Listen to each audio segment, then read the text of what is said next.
Is this the best Kirby game ever? So guys, reviews have officially dropped today for Kirby and the Forgotten Land, and I don't know if you're like me, but I have been looking forward to Kirby and the Forgotten Land for quite some time, ever since it was originally shown off. Well, now we can all rest easy knowing that this might indeed be the best Kirby game ever to release. The praises are being sung all across the interwebs right now, and unfortunately over here on the channel, we didn't get a code or an early review code for Kirby and the Forgotten Land, but we're still going to talk about all the reviews that dropped here today for Kirby and the Forgotten Land. What's going on, guys? I am Dom from the Game Looters, and I am excited about Kirby as we will be streaming it starting this Friday. So make sure you guys subscribe and hit the bell right now so you guys can come hang out with us while we stream the game all weekend long until completion, maybe even 100% completion. With that being said, let's go ahead and jump into the reviews. We're going to look at the MetaCritic right now.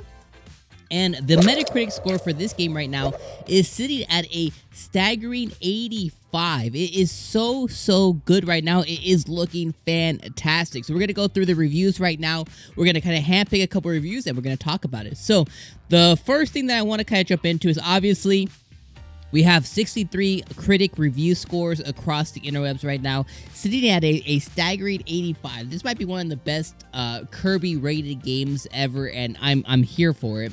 And I think it's all thanks to mouthful mode, of course, right? But we're going to go ahead and start our journey here with GameSpot. So GameSpot gave Kirby and the Forgotten Land a 90. They're saying that Kirby and the Forgotten Land is one of those games that's hard to play without constantly having a silly smile on your face. It's far more than just a cute and charming platformer with colorful visuals, though. This is one of the best platformers on the Nintendo Switch thanks to its brilliantly designed stages and a dynamic arsenal of abilities that consistently shake up the moment-to-moment platforming and action.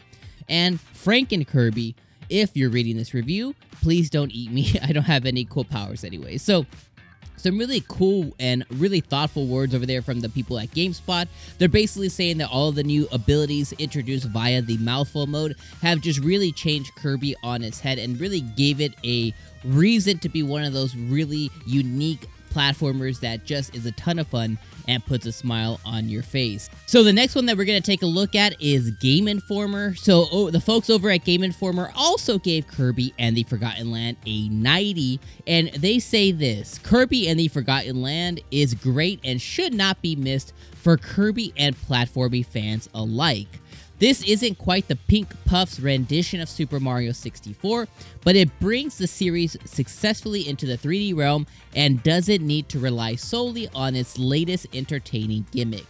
Kirby thankfully remains as charming as ever in this new adventure that you can effortlessly put hours of glee into. So that's from the folks over at Game Informer, basically saying that this is just a fun time, coinciding with the review we just went over with GameSpot, basically saying you're going to have a silly smile put on your face as you play through Kirby and the Forgotten Land. We then have Nintendo Life. They have their YouTube channel and their internet website here. So Nintendo Life also gave this one a 90 overall. They put here that Kirby and the Forgotten Land is a great, big, colorful joyride of an adventure for our little pink pal. This first fully three-dimensional mainline entry in the franchise is bursting at the seams with fun and inventiveness, managing to transpose everything we know and love past Kirby games to this all-new arena, whilst adding plenty of delightful new aspects as it goes. Mouthful mode is just as daftly entertaining as it looks in the trailers. Each and every level is packed full of secrets and dripping in wonderful detail. And there are enough side activities, collectibles, and co-op fun here to keep you entertained and coming back more for a good long while. What a great way to celebrate 30 years of the planet's pop stars' finest. Very nice and very good praise again from the folks over at Nintendo Life. Basically saying, again, coinciding with everybody else, they're gelling with everybody else here, basically saying that, hey, this isn't reinventing platforming, but it is reinventing the Kirby wheel, and the new mode that it introduced is just a really fun time to play. So let's look at one that isn't exactly a 90, and let's see what that looks like here. So Let's look at this real quick. So we have VGC coming in at an 80. They put the platforming won't give Mario any restless nights, but the exuberant creativity around it makes for a bold, buoyant adventure. So very short, very sweet. They're basically saying that this isn't going to give Mario a run for its money, but it doesn't need to. But it does create a experience that is unique to Kirby.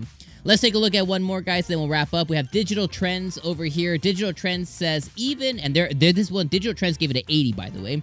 They put here that even with its repetitive late game, I still enjoy just about every second of Kirby and the Forgotten Land. In the game's opening sequence, Kirby swallows a car and rides down a highway as a pop tune plays. In one shot, he's cruising against a clear blue sky as some seagulls fly by his window. That's how I felt whenever I booted up. Head empty, soaking in the sunshine, and not a care in the world. So, again, some really high praise from everybody around the internet for Kirby and the Forgotten Land. Like I said at the beginning, folks, I think we can all rest easy knowing that our Pink Puff has arrived in full 3D and is going to be an awesome platformer that's going to take us about 10 to 15 hours to see all the way through, and probably more if we want 100% complete every single level, and that is awesome for all people who have been holding on to their Pink Puff for quite some time. I'm excited to jump into this game very later this week when we start streaming it this Friday. Like I said at the beginning, make sure you guys subscribe, make sure you guys like the video, and ring the bell so you guys can come by and hang out with us Friday as we start streaming it right here on the channel. Let me know down in the comments below, are you going to be picking up Kirby and the Forgotten Land when it drops this Friday? Alright, my friends, I'll see you guys on the next video. The Pink Puff has arrived. Peace out, guys.